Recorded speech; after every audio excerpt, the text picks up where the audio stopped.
Have you ever heard of AIR PREMIA? It might sound unfamiliar to some of you. It's a new kind of airline based in Korea. They serve meals, the seats are spacious, and the price is surprisingly low. Despite these advantages, opinion on AIR PREMIA is sharply divided. Is it actually worth flying? Well, I flew round trip from Korea to New York and put it to the test. What's up guys, I'm DDN, Korean Traveler. When people think of Korean airlines, they usually imagine full-service carriers like Korean Air or Asiana Airlines, or low-cost carriers like Jeju Air or Jin Air, which mostly operate short-haul routes at lower prices. AIR PREMIA was created with the concept of combining the best features of both full-service carriers and low-cost carriers. Because of this, AIR PREMIA operates a fleet of 7 Boeing 7879 aircraft, all of the same model. Unlike the small single-aisle planes typical of most LCCs, AIR PREMIA uses wide-body twin-aisle medium to large aircraft, the same type Korean Air uses on its Pacific and Europe routes. One of the standout features of the Boeing 787 is its large windows. AIR PREMIA took inspiration from this and incorporated the window shape into its airline logo, aircraft livery, and even the flight attendants' uniforms. Operating medium to large aircraft allows AIR PREMIA to serve long-haul routes, including destinations like the United States. AIR PREMIA operates flights to 4 Pacific destinations from Incheon to Hawaii, Los Angeles, San Francisco, and New York. In Asia, it serves high-demand cities from Incheon such as Bangkok, Tokyo, Da Nang, and Hong Kong. Notably, for New York, AIR PREMIA uses Newark Airport instead of John F. Kennedy Airport, which is commonly used by Korean Air and Asiana Airlines. Newark is less crowded, and immigration procedures are much faster, which I personally see as an advantage. Since AIR PREMIA is still relatively unknown, you might be wondering who owns and operates the company. The airline is currently controlled by Tire Bank, a South Korean tire company that holds the largest share and manages the business. So I took their longest route Incheon to New York to see whether AIR PREMIA is really worth flying. AIR PREMIA's Incheon to New York flight departs at night and arrives at night as well. One of the first things I was curious about this: are AIR PREMIA's economy seats really more spacious than Korean Air's? And the answer is yes, they are. Despite being economy class, the seat pitch is impressively wide. AIR PREMIA offers 35 inches of seat pitch in economy. By comparison, Korean Air's A380 and B777 aircraft used on the New York route offer between 33 and 34 inches. That makes AIR PREMIA's economy seat the most spacious non-stop option from Korea to New York. The seat layout follows a 3-3-3 configuration, offering a reasonable density without feeling cramped. The seats are manufactured by Recaro, a company known for its automotive seats. They strike a balance between modern design and comfort.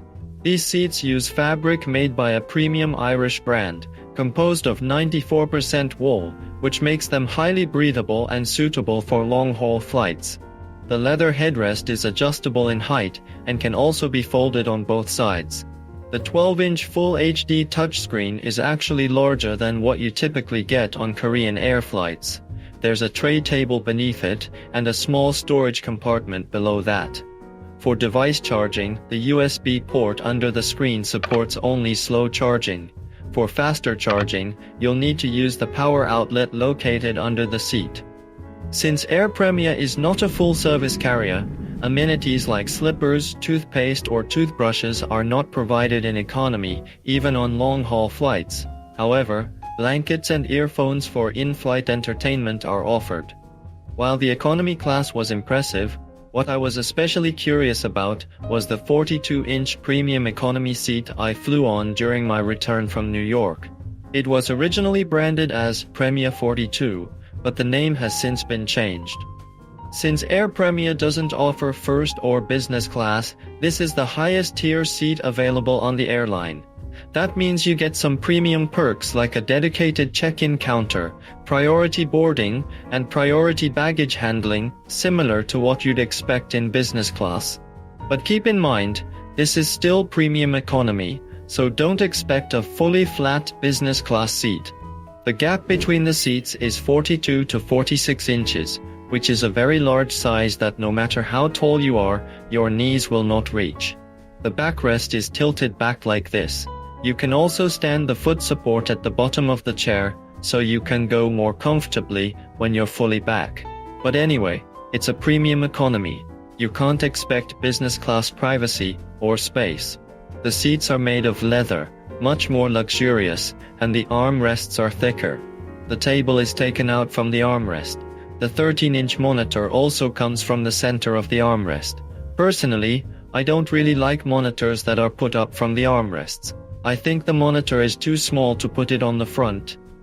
Next to the seat is a remote control with volume control, reading lights, crew call buttons, etc. Premium economy offers not only blankets, but also pillows. Instead of earphones, a headset is provided. Slippers and amenities not provided in economy seats are provided. The amenity kit made of transparent material is not as luxurious as other airline business pouches, but it looks trendy. Toothbrush, toothpaste, and Huxley's hand cream and lip balm. Conditioning pads are provided. However, recently, amenities have been divided, and the amenities kit for flights from INCHEON is the Huxley product you just saw. The amenity kit for flights from the United States is provided with Aromatica products. If you request additional, you can get eye patches and earplugs. If you look at this, especially for those who are planning to board the economy, you might think that you should ride AIR PREMIA. But there is a fatal disadvantage of AIR PREMIA seats. Some seats are wide and some seats are not. Of the 7 aircraft that AIR PREMIA is currently operating, only the 3 that were introduced in the beginning are 35-inch wide economy seats. The other 2 are 33 inches, and the other 2 recently introduced are 31 inches wide. 33 inches is similar to Korean Air's. You can think of 31 inches as an LCC ride through the United States, which takes more than 10 hours. Even if it's the same type of aircraft, if there's a plane with a narrow seat space, usually airline company tends to put it on short-haul routes. AIR PREMIA is used on all routes with aircraft in turn. Instead of 35 inches, you can ride a normal or narrower economy seat.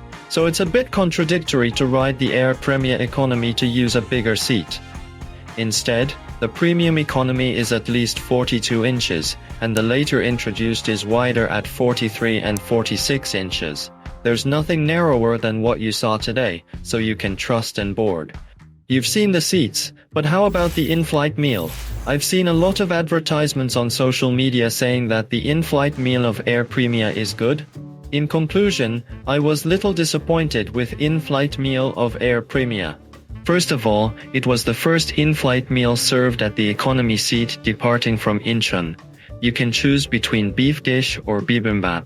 Salad and snack donuts are the same. There's a cherry tomato in the cabbage salad.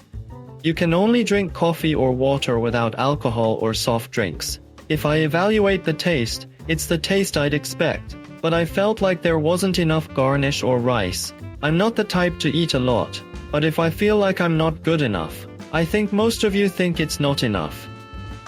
The second dish of dokgalbi and chicken was also normal. I can see some signs of efforts to cut costs. It's either small in volume or simple in composition. Don't think of Korean Air or Asiana Airline for AIR PREMIA economy meals. But they do serve me a meal. It's not that delicious, but it's not that bad either. I think it's good to think that you're eating because you're hungry. I was hoping that the premium economy on the way back would be better than the economy. It's exactly the same menu as economy in-flight meal.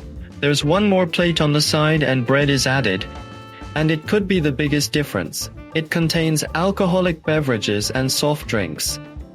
The first meal was pasta with salmon and braised spicy chicken. I think it'd be nice if there was more chicken. The corn salad that came with it is also very simple. The second bibimbap came out was the bibimbap I ate when I went to New York. Western-style fish dishes were good too. It's a premium economy, so in-flight meals aren't dramatically different.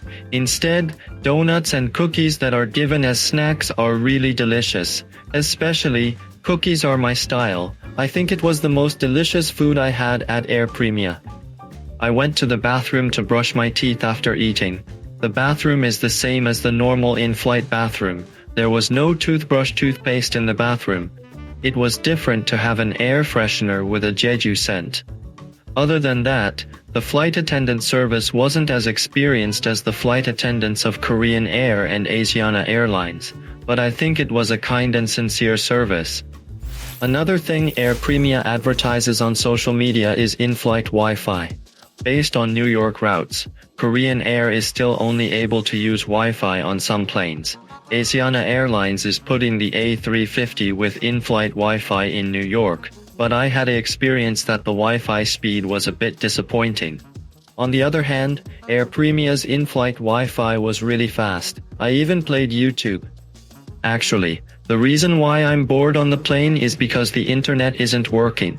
I was glad that this was solved in a cool way, but the in-flight Wi-Fi doesn't work when I come. Only 4 of the 7 models currently in operation are available for in-flight Wi-Fi. It's a bummer because it's a random game. Other in-flight entertainment wasn't that diverse, but I didn't ride it often, so I thought this was enough. If you compare AIR PREMIA with Korean Air and Asiana Airlines, it's natural that there's something to be desired in terms of service because it's cheaper. The New York-based economy is as low as 10% and as much as half cheaper than the 2 national companies. Sometimes AIR PREMIA's premium economy is cheaper than Korean Air's economy. If I had to choose between Korean Air's economy and AIR PREMIA's premium economy, of course, I think I'll choose AIR PREMIA Premium Economy, which is more spacious and comfortable. To be honest, if only 35-inch economy seats were guaranteed, even in the same economy, I think I'll ride AIR PREMIA. That's because it's a long way to get to the US, and there's a huge difference in seat area by 1 to 2 inches. Nevertheless, there is a reason why I can't recommend AIR PREMIA easily. It's because of frequent delays and cancellations. 2 more aircraft were added in half a year, and now they are stabilizing.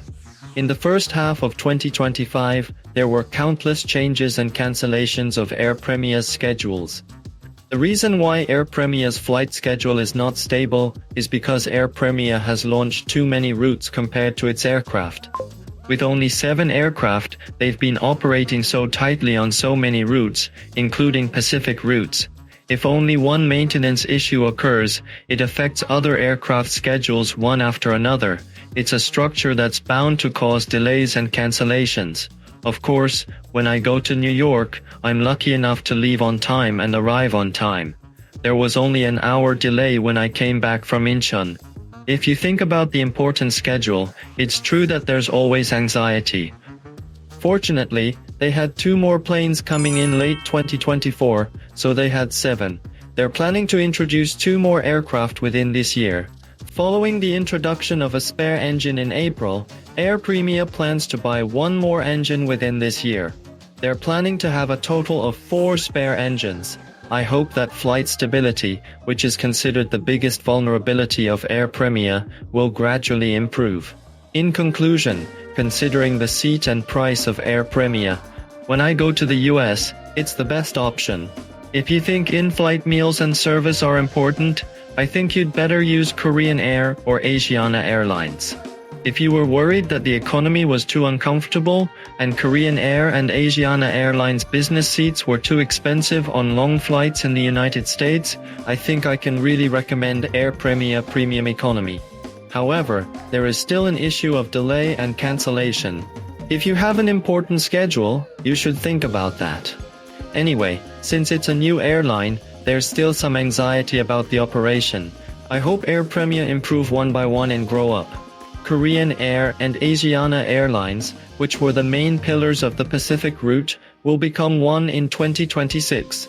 I hope it will be an airline that will take over the vacancy of Asiana Airlines. This was DDN Korean Traveler.